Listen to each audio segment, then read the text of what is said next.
fucking right. That's pretty good. He's like a person.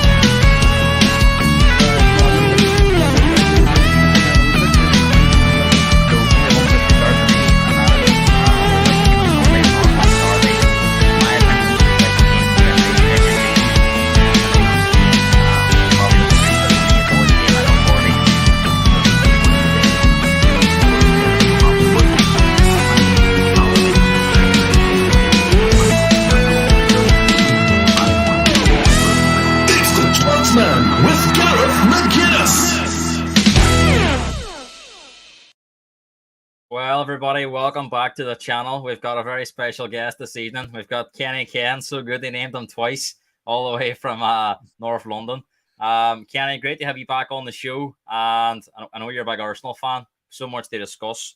We might not have any football to talk about in terms of games, but so many talking points. So, Kenny, how have you been over the summer? Well, I've been very good. I ain't gonna lie to you, Gareth, because I go to every home game.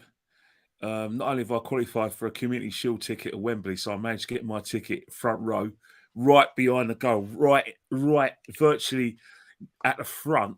So I'm happy with that.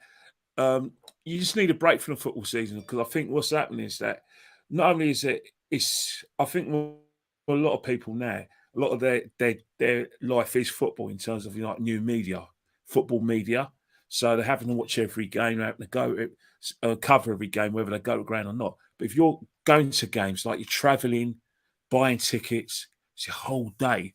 You just need a break from football in terms, because I put so much into it in terms of attending these matches. So I'm glad of the break. So at the moment I've got the cricket, which is a good distraction, and also I think the Women's World Cup is coming along, but I'm not.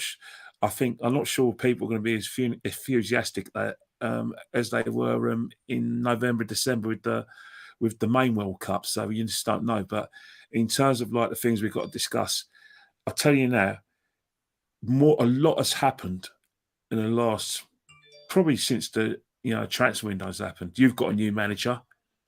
I'm sure that is something that's for discussion. Arsenal have bought one player, definitely. We were in the market for a couple of other players. And then, there's, will he stay? Won't he stay? That's Harry Kane. So much is happening. There's so much material to go over. The football season never ends, as far as I'm concerned. And also, the under-21s are in the final, where they're either going to play, I think they believe they're going to play either Spain or Ukraine. Spain beat Ukraine, so they're playing Spain. Oh, they're playing Spain. So the BBC in the UK, obviously, they contact UEFA to see if they can televise the match. So everything's happening. Funny you mentioned, Kenny, about TV rights, because that's exactly where we're going to start. Massive news in the last 24 hours. The FA are in talks to sell the rights of the FA Cup to the Premier League. So is the FA Cup over, as you know it? Kenny, obviously you're a bit older than me. My dad's nearly 50 as well, so he's born in the 1970s, where obviously Spurs had a lot of success in the FA Cup as well as our teams. He always said to me, FA Cup was one of the biggest days. The FA Cup final was one of the biggest days of the year. It was nearly like one in the FA Cup was nearly as big as one in the league. It's obviously lost its touch because of the Champions League, the breakaway 1982, the Premier League formed. It's not been as special since.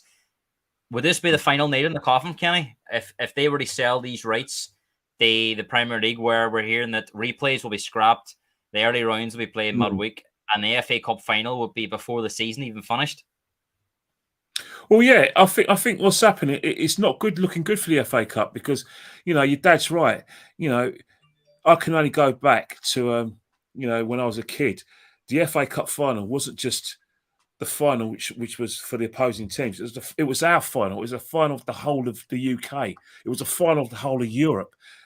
We've got people from other parts of Europe, people from Australia, Asia, Africa, not quite the United States, but all corners of the world, who actually watched our cup final. They didn't just watch the match. They saw the whole day. They liked, going to the players' hotel, travelling in with the team bus to Wembley from their designated hotels in northwest London. They love the going through every round. The FA Cup going through every round. They love the fact that you can speak to the families, the coaches' families, seeing traveling the fans through Wembley Way. It was like started at 12 o'clock and then ended about 6 o'clock because from 12 to 3, that was a build up. And everyone got involved. Celebrities were involved. It was the equivalent of a coronation. And then you had the match, and then afterwards you had the FA. You had the the presentation. Then you had the players drinking their milk, having interviews, and then you went in the evening. You went to the hotel with the team that's celebrating, and then the next day you had the bus tour. So that's how big the FA Cup is. But the other thing that's big about the FA Cup as well is the fact that the smaller clubs, and I'm not just talking smaller clubs out of the 92, we're talking the non-league clubs as well. It was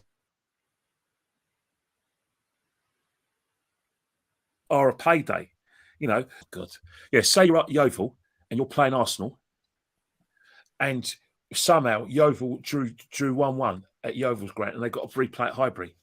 That's massive. That is a massive day out for their fans. It's big revenue for their fans, for their clubs. It keeps some of these clubs in existence, and that's the beauty of the FA Cup. Is that it starts from the first round when the non-league clubs are involved, and obviously certain clubs are in the lower leagues, and then the third round you could play anyone.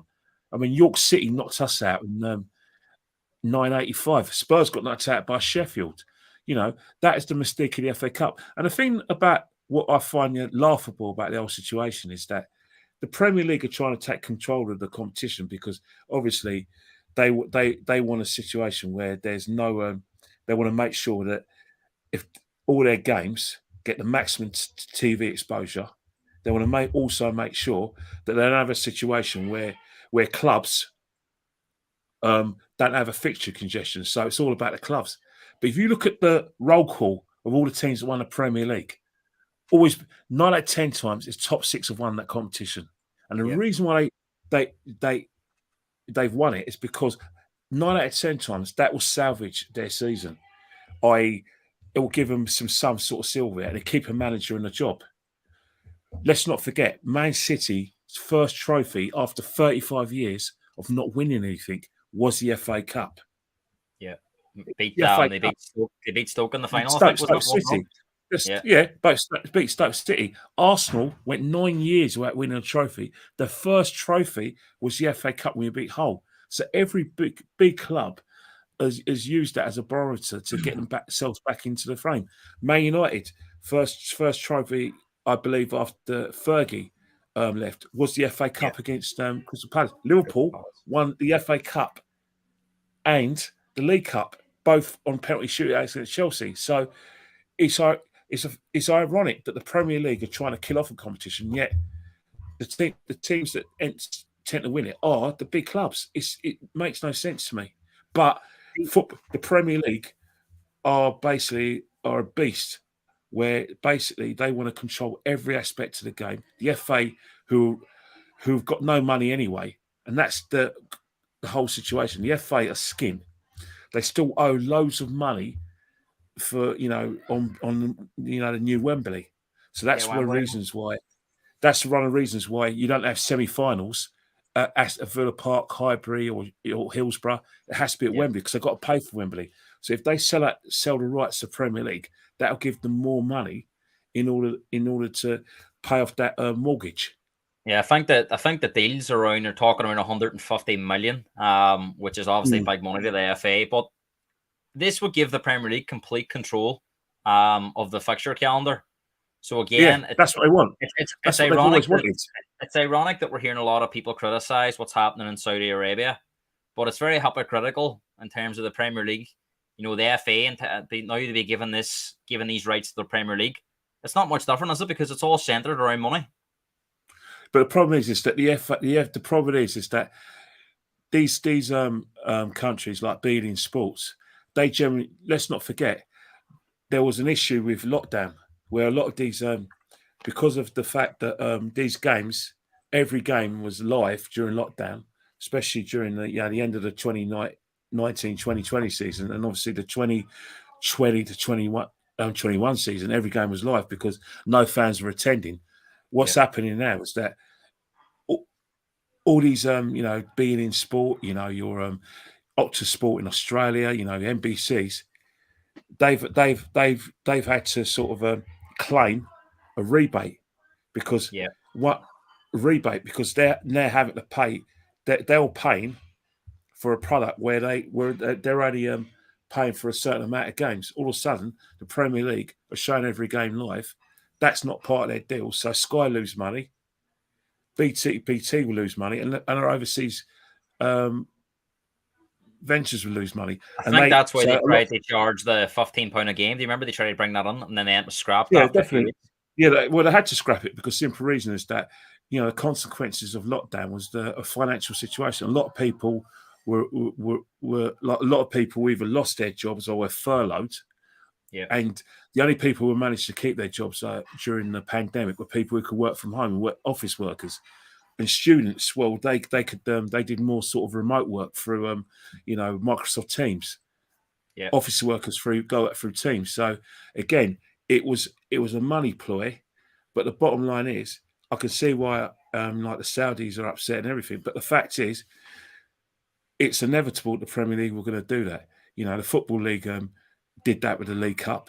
The Premier League, Premier League and the Football League have got some sort of like little deal where they're meant to sort of redistribute the money. And that's what the Premier League are going to try and sell to people like me and you.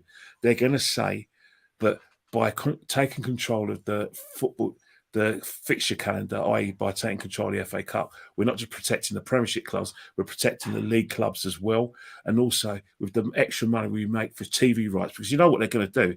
If they're going to take control, they're saying it's going to grassroots, but again, we're not sure. But they always say that, and I think what's happening is that the leaders and all of that will be the sort of American owners, because you think about, remember the redistribution we had about 3 or 4 years ago, it was led by Liverpool, Man United, American owners, because what's happened is that in their sports in the United States, they do have a system where they do look after the grassroots, where they do have player caps, and they do distribute money down towards the grassroots. Cricket do it. If you look at Sky Sports, their TV deal is meant to trickle down money towards the county clubs in with the cricket, and also towards the men's game. Now with the women's deal as well, that money's going to trickle down towards the development of women's cricket, and also going into state schools in order so they could get more working class people to play cricket. So that is what they're going to say. But the problem is, by getting rid of the replays, you're already taking away payday for the smaller clubs. By not giving it that final day, again, we're in a situation where you may not even play the FA Cup on a Saturday.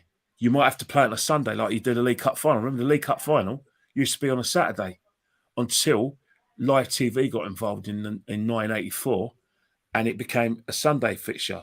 You're now going to have a situation where you might have to play the FA Cup final on Sunday, or you may have a situation where you're going to have games from about 12:30. Then you have the 3 o'clocks.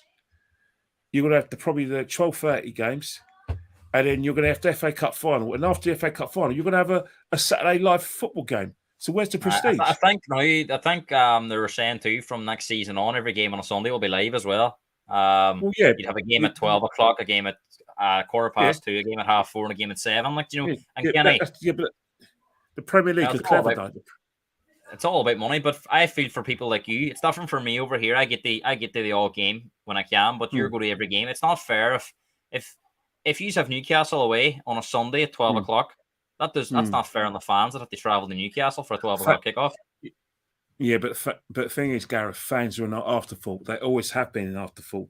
The match-going fan is seen by football as a sure thing. So if something's a sure thing, you're not going to wine and dine it, are you? You're not going to try and make it feel valued, because no matter how you treat a certain thing or a person, they're going to be there anyway. The match going fans are football addicts. They're the biggest football addicts out there. I'm not saying that they're any more of a fans than someone who watches it on TV, gets up in Australia to watch at 4 o'clock to watch the football, or it doesn't go on holiday because of football season because they want to watch the match. The fact is, if you look at the match going fan, he's the one who's getting the coach to go to Newcastle. He's the one who's getting going on like on Avanti, Virgin, East Midlands railways and every rail line to see if you can get cheap tickets to go and watch the match. No matter what day, he's the one who doesn't have a Boxing Day, who can't enjoy his Christmas Day because next day he's got to go and match. So they complain, but they're still going to be there. So football don't care about them. Yeah, we've talked a wee bit about the financial side of what would happen if these proposals were to come in. Just on the romantic side of the FA Cup, Kenny, for me, growing up, probably even bigger for you, but I always loved the FA Cup third round weekend. You always got, your minnows playing. You always had a big draw in there. We look at some of the stories of the last few years. If the third round was moved over a Tuesday and a Wednesday night, do you think that would take away some of the magic that it's on a Tuesday and a Wednesday? It's just very similar to the League Cup. And the fact there would be no replays, it would just be extra time, straight to penalties. Or it could even be straight to penalties because they are trying to cut down the game time. So would this be a big blow for the FA Cup, the romantic side of it? Well, the thing is, it's already been done anyway. The fact is, the problem we have, the Premier League is so intense that a lot of football fans now, younger fans, it's the education, isn't it? The younger fans are now saying the League Cup's a 10-point trophy. The FA Cup's a 10-point trophy. Finishing the top four is bigger than winning the League Cup and the FA Cup. The Europa League is a 10-pot trophy. West Ham win the Europa Conference League is a 10-pot because younger fans been built on league, top four, Champions League. So what's happening now is that because Sky have done such a good job promoting the Premiership, and the Premiership's got a good job in promoting itself, a lot of people now see the FA Cup as an inconvenience anyway. They don't like third round day because they're thinking, oh, I want to watch Arsenal Newcastle. I want to watch Spurs Chelsea. They see it as an inconvenience anyway. And if you notice as well, what's going to happen as you devalue FA Cup? What's going to happen is that fans, when they buy the season tickets, like they're doing at Arsenal now. Before we used to have seven cup credits. What's going to happen now with the League Cup is that you're just going to get your league games and your European games, and then what will happen is that it won't be part of your cup credits. The minute it's not part of your cup credits, which the FA Cup is not part of our cup credits this season, you devalue in the competition anyway. So the competition is already devalued. It does seem to be now that as you say, the main focus is like teams now want to finish in the top four, or they almost look at the Europa League as it's a bigger prize. They wanted to get into the Champions League than it is actually winning the trophy. Like I spoke about my dad at the start. He would tell me about the European Cup. We had to win your league to be in it. If you finished second, you played in the UEFA Cup, which was also a massive competition because you played some big teams. This new Champions League coming on that would start the same year as the FA Cup, so it wouldn't be this season, it would be next season. This looks to be aligned to that, and the fact that we're going to have 36 teams in the Champions League.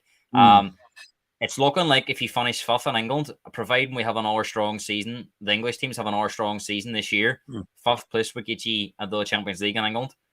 Is it almost too easy now to qualify for the Champions League, and the money involved that it's taken away? It's taken away the magic as well, that a wee bit. Well, let me tell you something there. The reason why we have a Champions League in the first place, your dad would be the first one to tell you that anyway. There've been many attempts by big clubs in Europe and even big clubs in England to create their own mini league. Let's not forget in the 80s, when English clubs are kicked out of Europe, the big five, which were Arsenal, Man United, Everton, Spurs and Liverpool, want to create their own mini little league amongst themselves. For about 30 years now, the European leagues big European clubs have been trying to create their own European league. So to stop them from creating a European league, second place got you into the Champions League. And then it went to third, then went to fourth. The fact is, UEFA know that the more times Man United don't make the Champions League, AC Milan don't make the Champions League, International don't make the Champions League, and any other big name doesn't make the Champions League, then what will happen is that you want to give them as much chances to get in the champion, to play top European competition. Because look what happened. It's funny that we had a Super Cup where the Spanish clubs who need the money try to create a new club. The English clubs do want to be left behind, the usual suspects. The clubs, even the clubs that didn't need the money, like Chelsea and Man City, were involved. And it's a coincidence that the minute that gets muted, we increase the amount of participants in the Champions League. That's the reason why they do it. It's to stop the clubs from creating their own European league, which is going to be more lucrative to them anyway, because they can set their own TV deal now. They don't need UEFA. And that was what the Super League was all about. And fans saying, blah, blah, blah, we don't want a Super League. We've got a Super League. You've had a Super League for about 25 years. You've got, and you're going to get even more of a Super League because of the expansion of the Champions League. And then what happened now, you've got another expansion, which of the Europa League, and then you've got the European Conference League, because, again, it's all about money. The more money, the more chances you give big clubs of winning in Europe or getting into the Premier competition, the less, chance of you having a European Super League. Because let me tell you something now, you can ban these clubs from Europe. They don't care.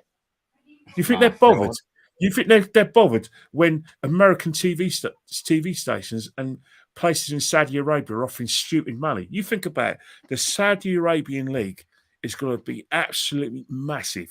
You think about the amount of players who are in their prime going there and the big names going there. I've heard today that Bernardo Silva's been offered $500,000 a week to go there. So if he went there, he would be the sort of biggest name in terms of someone that's on his prime going there, and that'll be interesting to see what happens. Kenny, we're going to move on and talk about Arsenal in a few seconds. Just have a few comments here.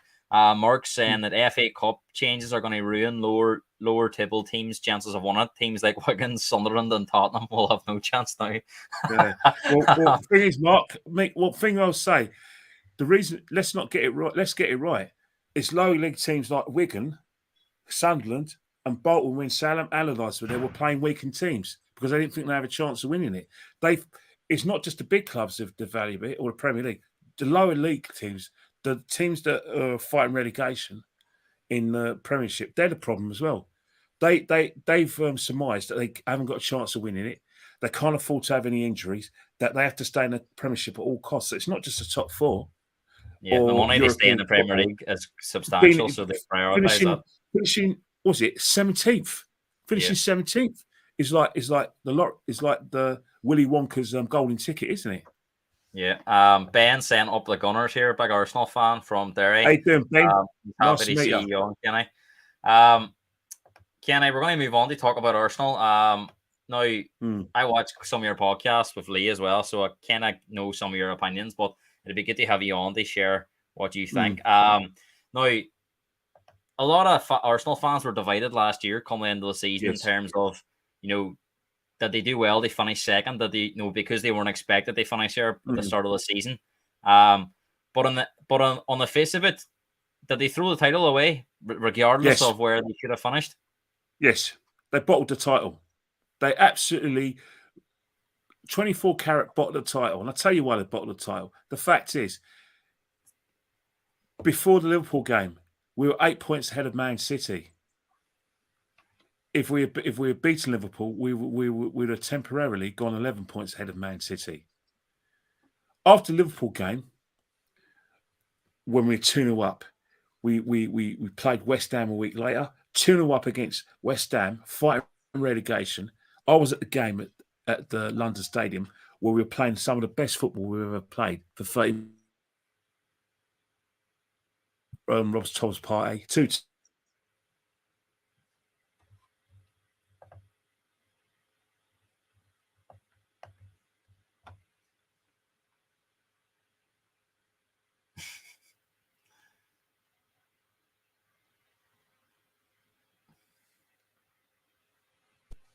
Sorry Thanks, about that, man. Gareth.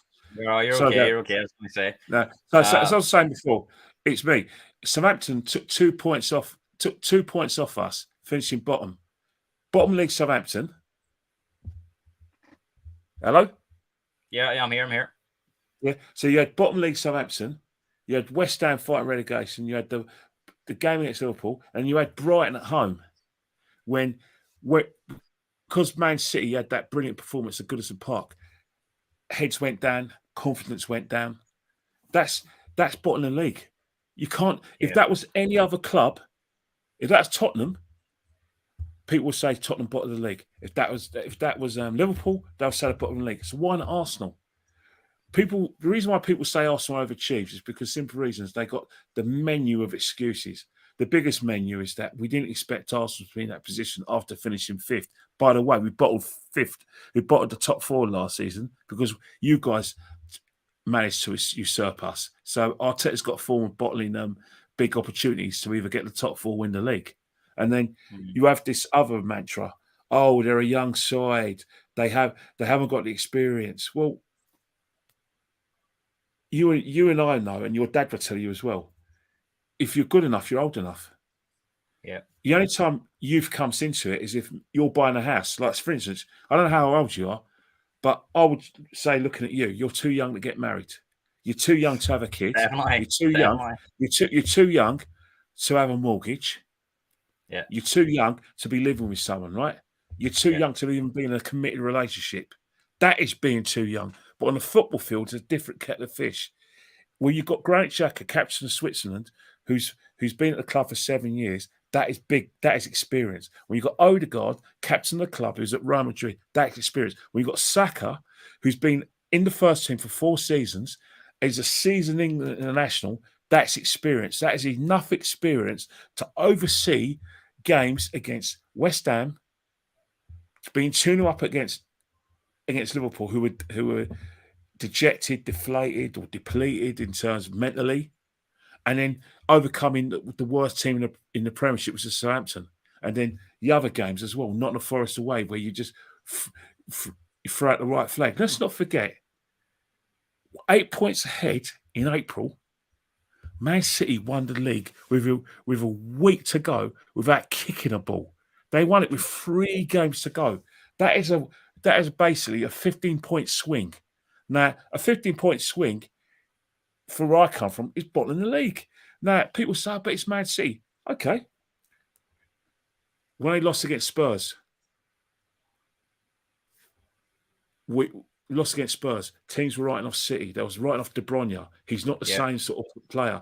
Cancelo, who's had a falling out of Pep Guardiola. They were playing Rico Lewis at right back instead of Walker. Pep was tinkering too much. That was an opportunity which we took to be on the ascendancy. If you would have asked anyone in that respect, except for Arsenal fans who are like me, cautious, you would have had us at favourites. Your ex-players were going on Paddy Power and doing a video begging Man City not to stop us from winning the league. Some of them were even pretend to be Man City fans. Glenn Hoddle, Terry Sheringham, Neil Ruddock, and Darren Anderson. Now, don't tell I me thought we that overachieved. I thought that the Liverpool game was going to be a massive game for you. I thought, and you were 2-0 at half time. I really thought these would. I didn't see Liverpool coming back because these were dominant in that game. They got that goal before half time, and second half was kind of one-way traffic in Liverpool's favour. I suppose a lot of people can say that can happen at Anfield. Mark's saying here that the Southampton game was the final nail in the coffin. Yeah, you can't go down to a relegation team. But do you think it was a snowball effect? Do you think if they had have beaten Liverpool, then they probably beat West Ham and Southampton? Do you think that the 100%. Liverpool comeback 100%. was a snowball effect? 100%, because it's all about confidence, isn't it? You think about our results against Liverpool. We haven't beaten Liverpool since, I think, since 2012 when we won 2-0 away, goals by Kafola and Podolski. Yeah. Apart from that, Kafola and Podolski. Apart from that, if we haven't drawn, we've got hammered at Liverpool. And when I say hammered, I'm talking hammered to the extent that it's like being in the corner and getting beaten by a stick. That's how badly beaten we were by Liverpool. So to go to Liverpool, we always knew it was going to be a difficult game. I think if you looked at our title running, you earmarked 3 games that were going to be like banana, going to be define our season to see if we mean business in terms of like looking like championship material. So, for instance, you're looking at Liverpool, Newcastle away, and Man City. Obviously, Man City came before Newcastle away. So Liverpool, that was a statement if we went and won that game. Because if we go into that Man City game and win all their games, well, regardless of what happens at the Etihad, Man City are the ones who've got to force things. Man City are the ones who are going to be mentally thinking, if we don't beat this team, we can't win the league. Yet, because this team's dropped points against Liverpool, dropped points against West Ham, dropped points at Southampton, Man City kept on winning. It was a situation where we were level on points, yet they were ahead on goal difference, and they had games in hand. So by the time we played them at the Etihad, they were the ones who were in control of the kind of the title race, because they had the games in hand, plus they had a goal difference, and we were level on teams. We had confidence. You saw the Arsenal players after the Southampton game. I was there. Gabriel Magalhaes was on the floor with his head in his hands. Jesus was like that. Well, going to the Man City game, if you're a Man City player and you're watching that, you'll say this team's done. They looked a beaten team as soon as that game kicked off. Man City were up after a few minutes. We were a beaten team before that game.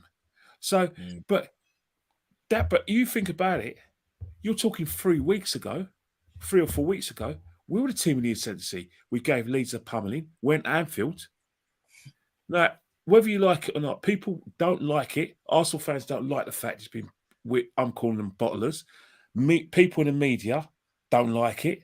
Like, Shabana Hearn, who works for Sky sometimes, and 90 minutes to talk sport. Wherever she does, she's not very good anyway. She talks rubbish anyway.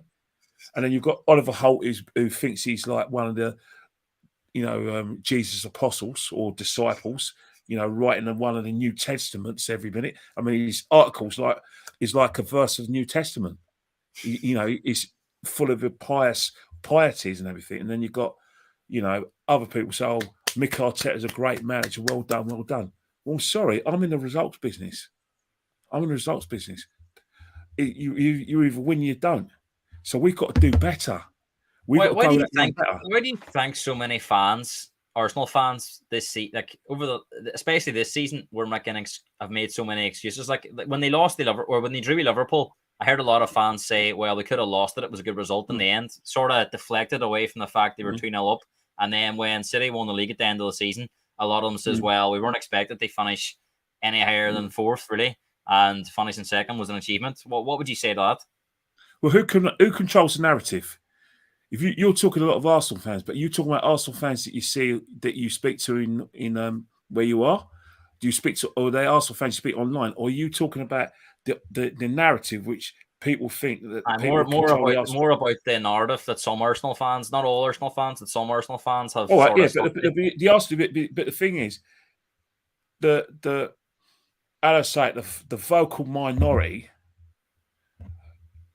are people who have an investing interest in terms of social media. Again, I don't want to mention names, but there's a certain channel on YouTube who celebrated the fact that finishing 2nd was an achievement. Exactly. I know exactly. Yeah, and I'm talking about them. The fact is, a lot of these people who will say 2nd's an achievement, that we've overachieved and Arteta's brilliant and he can do no wrong, are invariably people who I describe as 2 forms of fans. The Nick Hornby fever pitch type fans who want to be journalists, who have ambitions to get on Sky Sports, get on BT, get on the TV, go onto that transfer show on Sky and sit down with their little laptops that we got right now and go beep, beep, beep, beep, beep. Oh yeah, I'm in the know of blah, blah. And they're controlled by the club, because the club know who everyone is. Spurs know about your account, Gareth, because they have like a communications department where they watch every or let me just rephrase that. They monitor every YouTuber who speaks about the club. They monitor most social media accounts, and they monitor everything that's of all the fan cams. And so basically, the club, or sorry, Sky Sports, if they're going to get these guys to represent the football club, they've got to vet it with the club. They say, "Oh no, I don't want him on. He's been negative about the football club." Have you noticed that the people that go on Sky Sports and any of these other media outlets like TalkSport have all talked up the club? They've all been positive about Mick Arteta and positive about our position. They have fought tooth and nail to dispel the narrative that we bottled the league. It's funny how that is. How comes when you go on Sky, you never see anyone like myself or Lee Gunner on there? Yeah, I actually enjoy your channel more because but why haven't we got an invite? Why have we not been invited on? Why are we not being invited on TalkSport? Why have we not been invited? The bottom line is, Kenny. The bottom line is, Kenny. Nobody wants to hear the truth, and that's exactly. And that's the situation. The Arsenal fan base is basically at the moment, the social media fan base is controlled by the Nick Hornby types, Fevertich types who want to be journalists, and by certain YouTube channels who align with the club.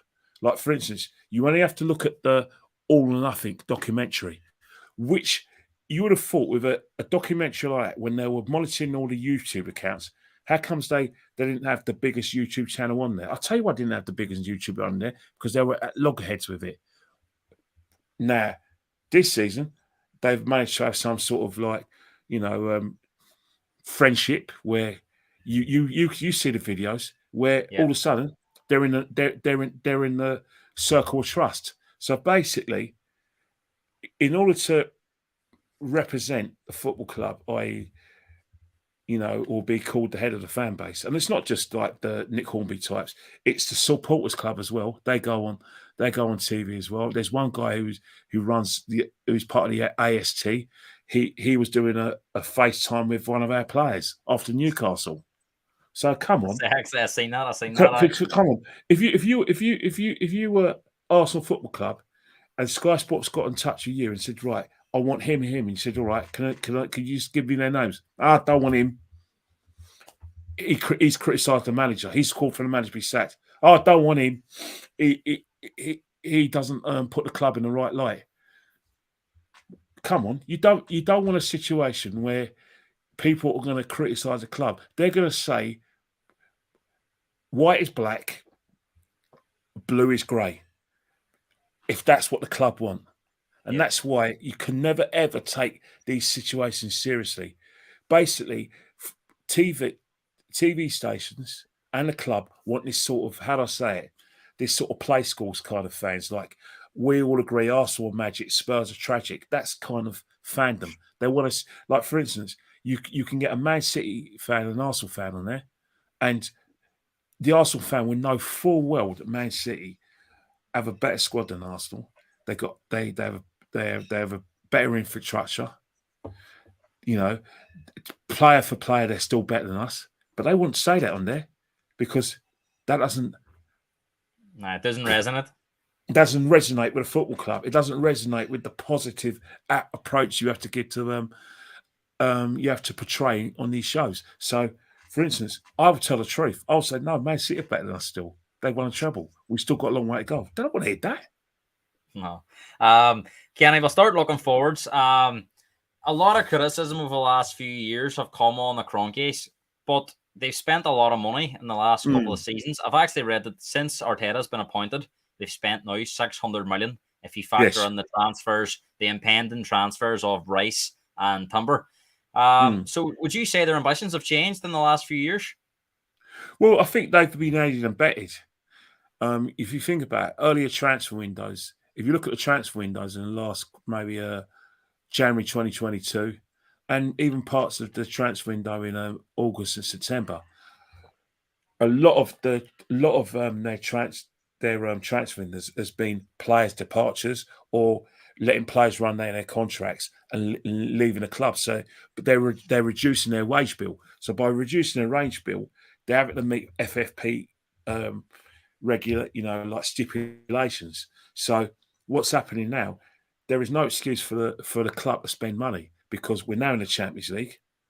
So we know we're going to get that revenue for at least a season, even if we get even beyond the group stage, we're still going to get massive revenue, about £200 million.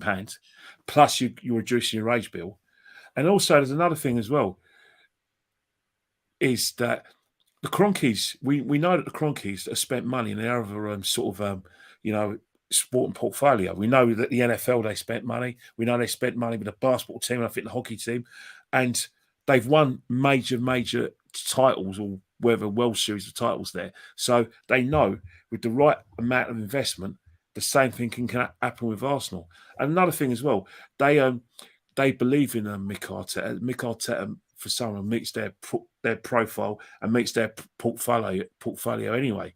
So the money's always been spent. But let's not forget, the Kroenkes the club have never ever not spent money. We were paying the highest wage.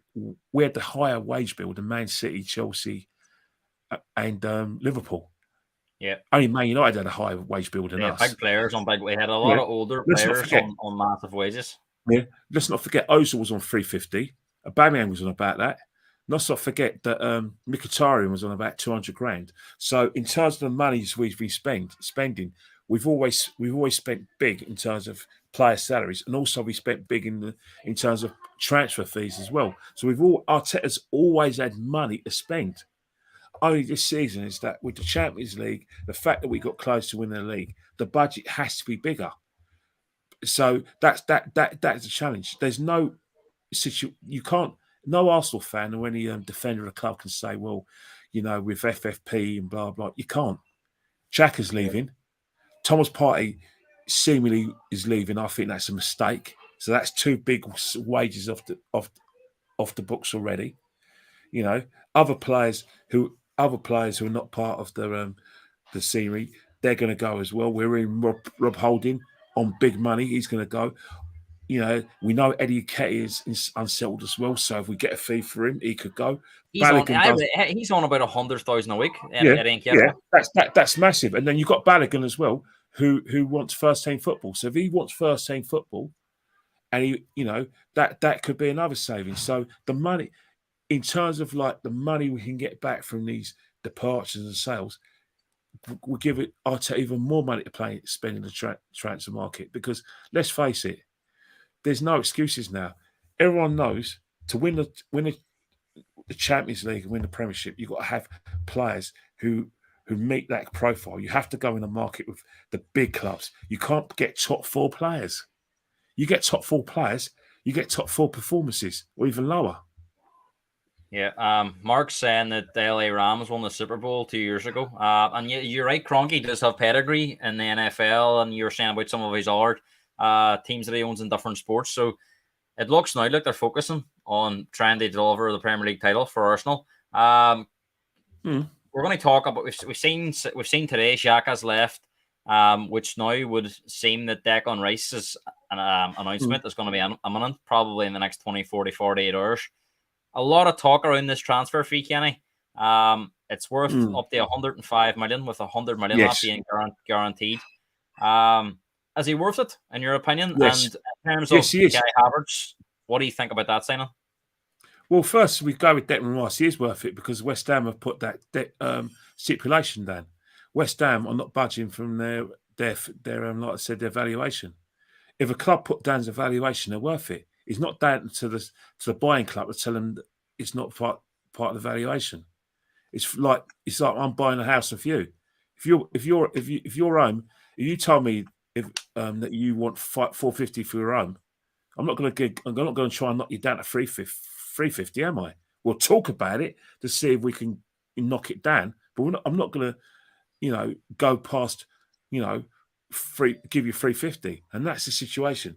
The reason why players are worth it, it's not about football ability. It's about a lot of things. He's an England international, a seasoned England international. Now, if he had played for Republic of Ireland, which he was doing He previously played. before He played a few friendlies, but he wasn't yeah, actually well, yeah. captain. You see, so yeah, before the World Cup in 2018, he was Irish. As soon as England got to the semi-finals, Gareth Southgate came knocking. He decided to declare for England. It was blatantly obvious that he was going to do that. The minute England got to the minute his mate Mason Mount was getting in the squad, and other young players were getting there. I think what's happened, the Republic of Ireland were presumptuous and they rushed through trying to get him to play the big games, knowing full well that he'll choose England. Sorry to say it, because obviously I don't know whether you followed the boys in green or you follow. We do. There'll be a lot of. There's a Yeah, lot of disappointed. There was a lot of I don't disappointed know whether people you in the followed the Republic or you followed the guy the blue I would half. be Republic, but we were Well, very yeah, well, disappointed when Declan Rice chose to yeah, go but to then you had England. the But same thing. Yeah, but the same thing got Jack Grealish. If Jack Grealish was a yeah, Republic of Ireland international, he would not be going to Man. He would not be. He would not be worth £100 million, and you're that's the 100% thing. right. Yeah, there's And the that's the English thing. tax. England English tax. international. You've got the England international, plus you've got his play. You got the age, and the earning capacity, and the fact that he's still not in his prime yet. So that then you've got the potential, and then you've got the image rights because of England. So you're trying to sell all that. For instance, Declan Rice, England international, West Ham captain. The amount of money Declan Rice will bring into West Ham, that in turn makes him worth £105 million. Why is Declan Rice bringing in money into West Ham? West Ham captain, England international, played in the Euro 2021 final.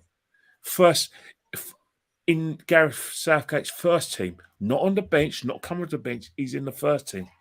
Money goes up, and the same with Grealish when he left Aston Villa. The main man at Aston Villa, England international. Now, if Declan Rice was still playing for the Republic of Ireland, and he was still putting in all those performances, he's not costing £105 million. It's not happening. Yeah, No way. We're getting him for 70 it's at English best. tax, isn't it, Kenny? It's English tax. Yeah, it's English tax.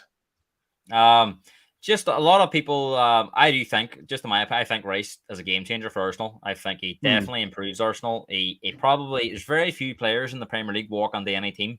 I think you would even get on the Man City team. I think he's that good. He'll get in a Man City team, definitely. He's a top player in the making. The one signing that some people are confused about, Arsenal fans as well, I've seen some of them confused about, is Havertz, because where does he play? Where does he play for Arsenal? And he came to Chelsea with a big reputation, and he hasn't quite lived up to that reputation. There's probably a few reasons why. Maybe not all down to him. He's had a lot of different managers, a lot of different systems, probably playing out of position as a false nine. But what's your opinion on this signing overall?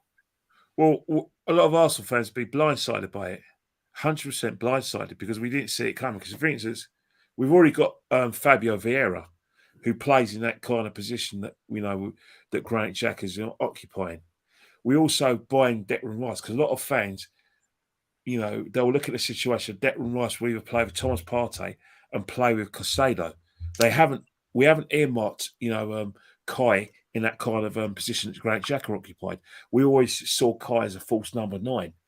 Or playing beyond the front two. In fact, we actually see Kai more in a sort of Odegaard position, or the position that Smith Rowe tries to occupy, where Smith Rowe's a bit of a David Platt type of player, Frank Lampard type of player that makes late runs in the box and scores goals, which Havertz is capable of doing.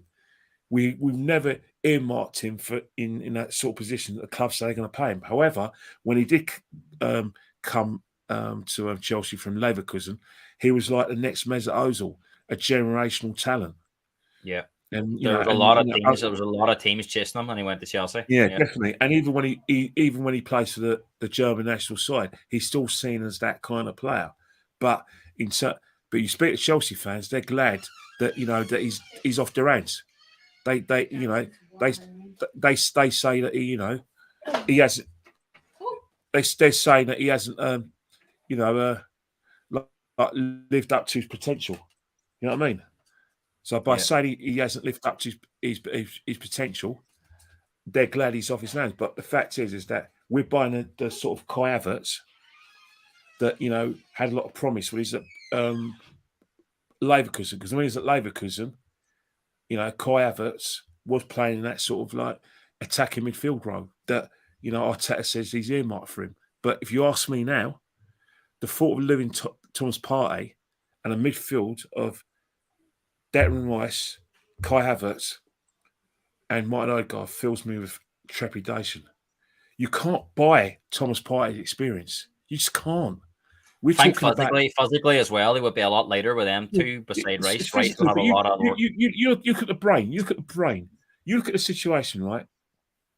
Thomas Partey occupying that position in a number 6 enables Granit Xhaka to play in that number 8 role, where he could either be the extra man on the left-hand side or get into goal-scoring positions because we're playing with an inverted left back. Granit Xhaka can't do that if Thomas Partey's not in that position. If Granit Xhaka can't bomb forward, Martin Odegaard cannot support the front two or get close, if you like, get close to Saka if Thomas Partey's not in the team. If Thomas Partey's not in the team, Martin Odegaard's got to drop deep and start creating from deep. And then when he's dropping deep, he's clogging up the midfield. Teams are defenders having that extra less people to mark, and then they're making runs and a bit off from deep because he's not in that position where he can't be the first man to press. Odegaard can't be the first line of the press if Thomas Partey's not there. But the thing with Thomas Partey, that's taking years for him to learn master his position. That's taking him years. You can't. Kenny, do you think though? I think a lot of Arsenal fans agree with you in terms of they don't want him to go. But this, from what I was reading, it's looking like it's him that wants to leave. So yeah, that's what I've heard as well. That's what the club's hands tied if he wants to go. He's only got 2 years left in his contract. He's coming as he's 29, 30. So are they backed in their corner where they just are forced to sell him more than anything? Well, the thing about it is that it's a 50-50 thing because at the end of the day, the thing we spoke about earlier in the piece, FFP reducing the wage bill. He's on a massive salary. We're talking about 200 grand a week, rightly so, because he's our best player. We get rid of him. We're getting rid of wages. That frees up a space to probably spend on a striker. But the fact is, there's a reason why he's one of the best players in Europe in that position. It's because of the experience. He knows his game. Declan Rice is going to be a great player. No doubt about that. But at the moment, he hasn't got that experience. He hasn't got that He hasn't mastered he hasn't mastered his trade yet. Yeah. So there's going to be situations where you may see inconsistencies in the performances because of the fact he hasn't got that kind of experience. He's learned, because let's not forget Declan Rice. I remember Declan Rice being a centre half. Yeah. And then he went into like DM, and now he's playing in a more complete midfield role. It takes years for you to master that. It takes years. That's why I still think that a midfield of Thomas Partey, Declan Rice, and Odegaard is going to be a lot better and a much more robust when we play the big teams in the Premiership and the big teams in Europe. Obviously, you play Kyle Havertz, but there's got to be a situation. You've got a decision to make. Where do you play Kyle Havertz? You leave that Jesus. That's the manager's job. But to decimate your midfield to fit him in, I don't agree with it. It doesn't strike me as an Arteta player. Chelsea player. Chelsea say he's quite lazy. And he doesn't trust me. Arteta, if anything, Arteta will get that out of him. One thing Arteta tends to do is that he does tend to sort of like get his players to cover every blade of grass. Yeah. Arteta actually is like Pep Guardiola. You can't play for Pep Guardiola, Arteta, Klopp unless you run. If you can't run, you don't play. If you're not good off the ball, you don't play. If you're not able to receive the ball in positions where you can start an attack, you don't play. So he's going to have to adapt. Look at Pepe. Pepe didn't run. He wasn't great off the ball. He wasn't in the right sort of positions to receive the ball, to start the attacks. He's only in the last third. he don't play. Simple as. You know that is modern football now. Modern football, you have to be a runner. A runner.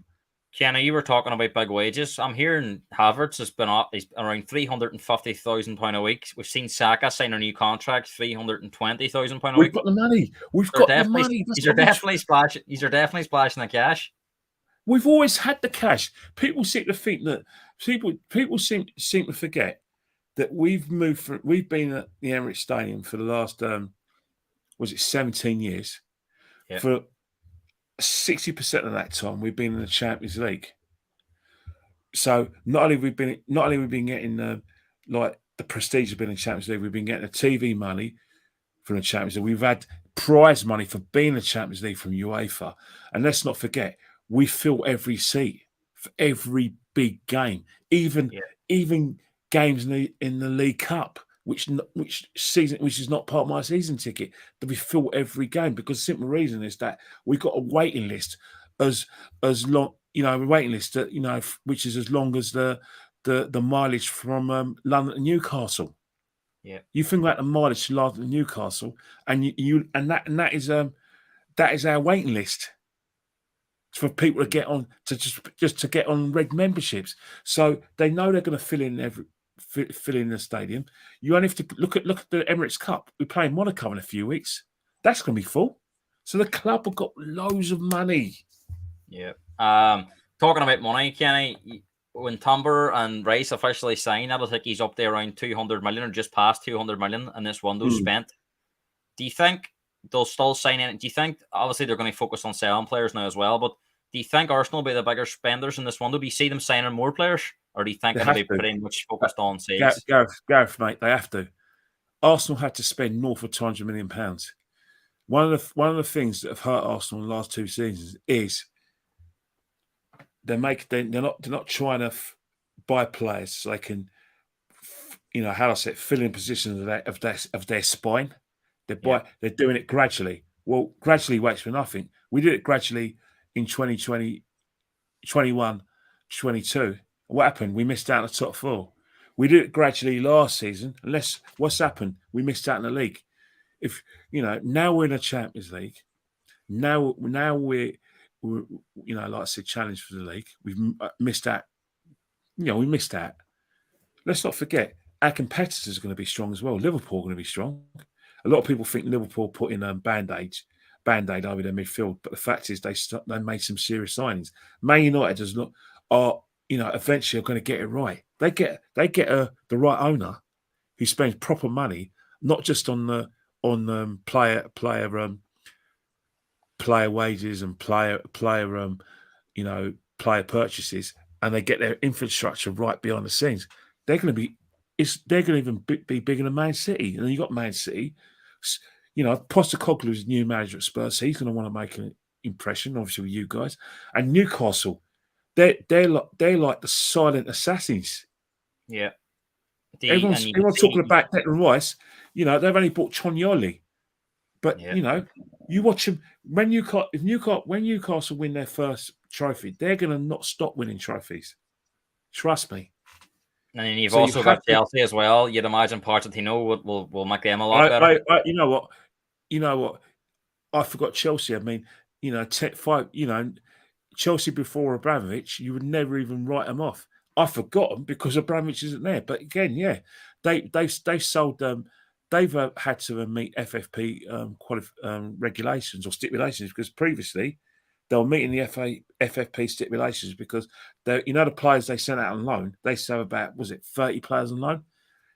Crazy. They used to have a whole team. By sending them out on loan and selling them, when they matured, they were able to meet FFP regular stipulations, because they were using that capital from the sales in order for their budget. And that right now, with the Arab investments in Chelsea, we know they're getting, there's Arab investment. They're now having to get rid of players and then start again, because they got to reduce their wage bill, because FIFA, I think people cottoned on to the fact that with their Arab investment and the amount of people players that got their wage bill and the squad, that's not viable, especially when they're not in the Champions League and obviously they're not in Europe. So again, they've had to get rid in order to start again with their transfer budget. Yeah. You sort of touched on it earlier, Kenny. Do you think now, especially this season, Arteta needs to start winning trophies to represent success, and that eventually 100%. these fans that are making excuses, they'll run out of time. They make any more excuses. The fact that they've spent so much already this summer, they finished second last season. Minimum this season, do they have to win a trophy? 100%. 100%. The trophies they got to win. Arteta has to win a trophy. With the amount of money we spent, we have to go one better. We have to win the league. If not, this is what Arsenal need. Win the league. Be competitive in every competition we go in, and get to at least the quarters of the Champions League. Kenny, Callum's saying here, what defines a successful season for Arsenal this year, in your opinion? Winning the league, and being competitive in every competition they play in, and getting to the quarterfinal, at least a quarterfinal of Champions, preferably the semi-final of Champions League. With the amount of money we spent, the fact that we've had the experience of being in the title race, we know what's required. We knew it anyway.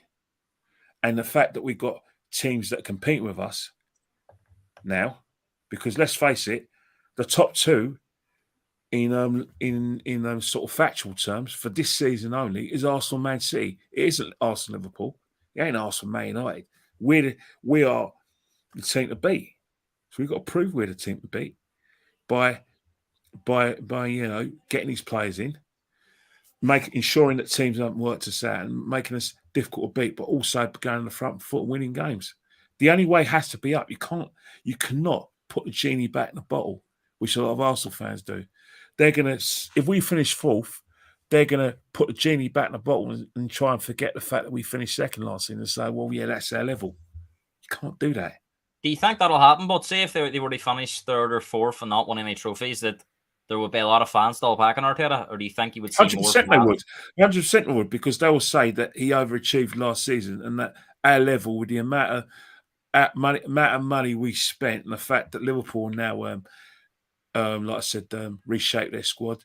Man City is still strong. Man United have got Ten Hag, and Postecoglou's gone to Spurs. You've got Eddie Howe, Moneybag Newcastle. They will see that as a trophy if we finish third or fourth. They will 100% do that. They will. That they will say, with the level of competition that Arsenal are facing, it was always going to be difficult to win the league. We overachieved the season before, which is the season just gone. This is our level, third and fourth place. Arteta's doing a good job. That's it. They're going to say it. You don't need to ask me that. Look, a lot of people are thinking that this year might be different. There might be more teams involved. In your opinion, do you see it as Man City, Arsenal again going for the league, or do you think all teams will get involved this year? You won't know until like January, February, because simple reasons. You're only going to find out. Well, put it this way: is there any other teams you're worried about other than Man City? Do you see anyone as inferior to Arsenal coming into the season now? I know we've still got. I worry about every team in the top six, because I rate all the managers in the top six. I rate Klopp, I rate Guardiola, I rate Ten Hag.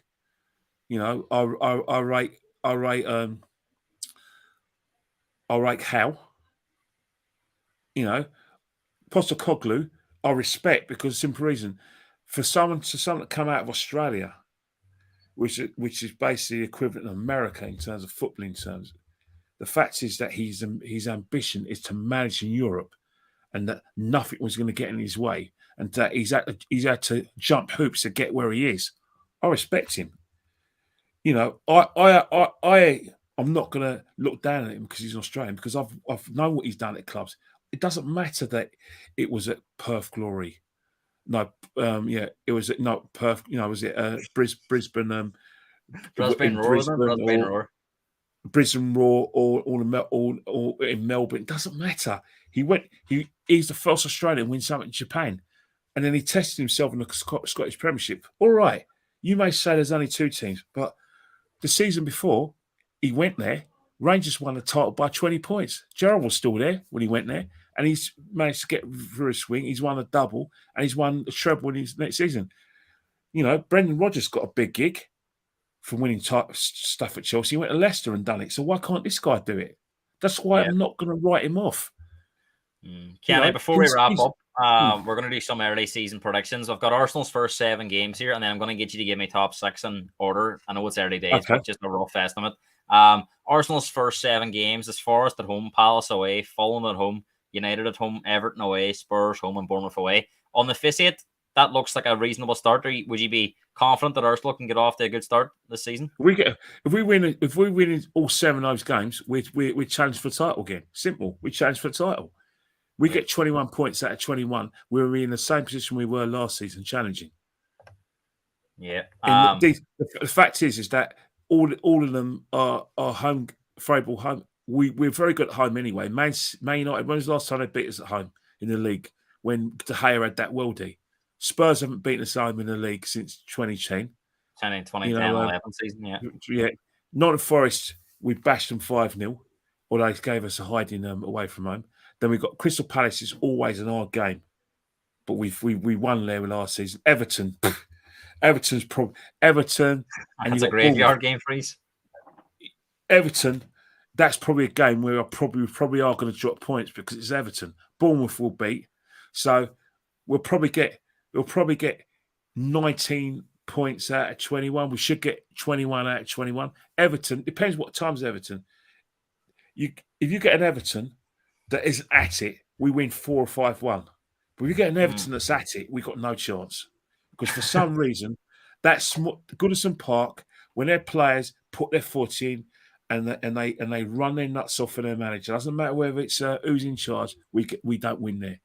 So I think we're probably going to drop points at Goodison Park. Every club's got a boogie ground. Just ask Man City about coming to the Spurs Stadium. But Callum's asking here, do you think these new signings are enough to stop Arsenal bottling it again? So if they were to get into the same position next year, do you think the likes of Rice, Havertz, Timber coming in, give them a bit more comes from the manager. It comes from the manager. It comes from the manager. It's all about the motivation, and it comes from having managers in the field. One of the reasons why we struggled in the second half of the season is that even when we're winning games, teams are working us out. You look at the amount of goals we conceded last season. That is not what I call championship form. You think about it. We conceded Bournemouth at home, 2 goals at Bournemouth, Villa away. There were a lot of times where teams were even from kickoff, they were getting straight at our back 4. Look at the goals we conceded against Bournemouth. They conceded against Bournemouth and Southampton at home within the first minute, didn't they? And that's the thing. So what's happening now? Everyone's saying, "Oh, celebrate have been playing." No, it's the attitude that from kickoff, teams are going straight through your midfield, straight to your back 4. That means people in the midfield are not doing their jobs.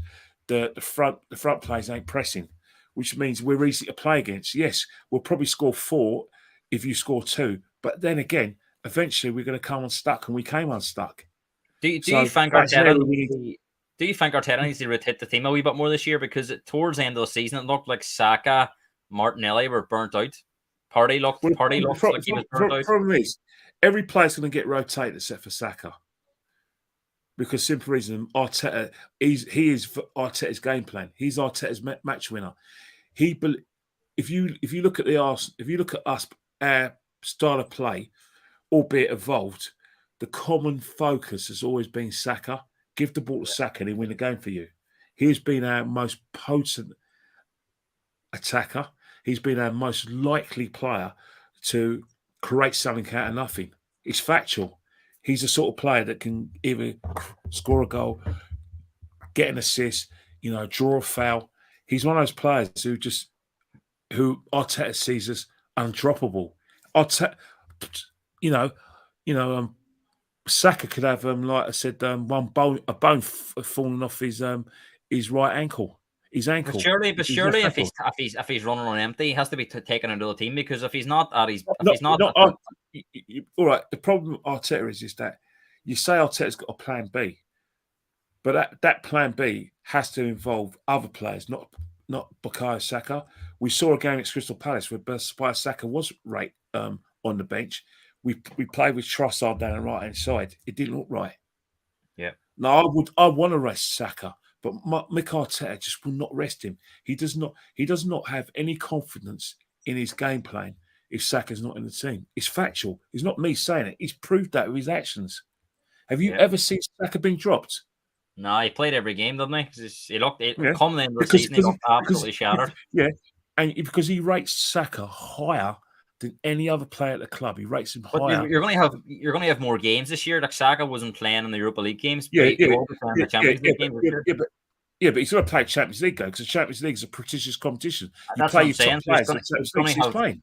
He's going to have even. But that's what I'm saying. He's going to have even more games this year. So there's more of a chance he could turn it again. But if Arsenal win those first 7 games and they still challenge for the title, the manager will not leave him out. He feels he can't afford to leave him out. He can't rotate. Look at the situation. You fall asleep at the wheel. Man City go and win a title. He can't afford that. Yeah. Mark's asking for one position. That is one position he's not rotating. You could talk to me about any other position you want, but that position involved with Saka, forget it. It's not happening.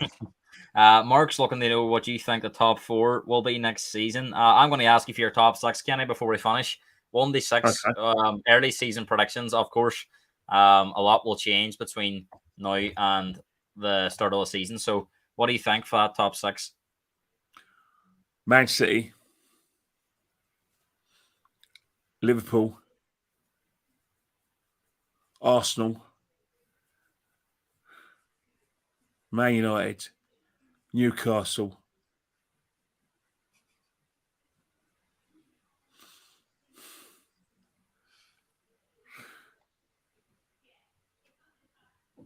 Chelsea. That'll be a difficult season for Tottenham, if that means to be true. I do agree with you. I actually think it'll be Man City and Arsenal again, fighting it out. I think Liverpool's a good bet for third. I think they'll be the best. I had Liverpool second. I didn't have us third. That's third. No, that's what I'm saying. That's probably the only one. I think Liverpool will be third, Arsenal second. I would put United on at fourth. Yeah, but don't you think who's their main striker? Not Salah. Nunez. I think Nunez is going to have a brilliant season next season. I think Nunez. It's interesting to see because a lot of Liverpool fans have been telling me they think they play Gakpo up front and Nunez off the bench. So that'll be interesting to see. You think about Nunez, he missed chances, but he did get in good positions. I think if he can work in his finishing, that's a really, really top performer. The shame for Liverpool is they're not in the Champions League, the Europa League, a competition they don't want to be in. But Klopp could use Europa League as a way to get this guy back to form. But I still think there's a play there. Yeah. Kenny, not far away from this new season. Are you going to the pre-season games, or are you? I'm going to the Community Shield. I'm going to Community Shield, but because simple reasons that they say it's a pre-season game, but it's a game at Wembley against the best team in the country.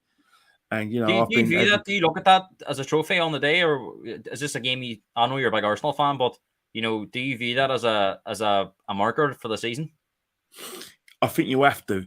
You have to, because of the fact that I think Arsenal fans have to. Man City fans won't, but Arsenal fans have to because of the fact that our record against Man City has been pitiful. You think about it. You think about the games we played. Since Pep Guardiola's been at the club, we've only beaten Man City twice, both of them in FA Cup semi-finals. Apart from that, they smashed us to pieces. Yeah. And obviously there was a draw. There was a draw in 2017 when we drew 2-2. Apart from that, they've beaten us home and away in the league every season. And then obviously they beat us in the FA Cup. So in terms of like the Charity Shield, whether we like it or not, Arsenal fans can't have it both ways. When we beat Chelsea in the pre-season, when we beat Chelsea 4-0, and then we beat Sevilla 6-0. people started buying their season tickets. They said that Arsenal are going to cook. You know, the London slang, they're going to cook. So I think it is going to be a barometer of where we are. Whether Arsenal fans like it or not, whether Man City likes it or not, media like it or not, we have to use that as a barometer, like Liverpool did last season. Liverpool, remember, beat Man City in the Community Shield at Leicester City's ground. Yeah. Obviously, it didn't quite work out as because Liverpool fell away. But in terms of where Arsenal are, in terms of the fact that Man City beat us 7-2 on aggregate, we have to look at Man City in the eye and think, you know what?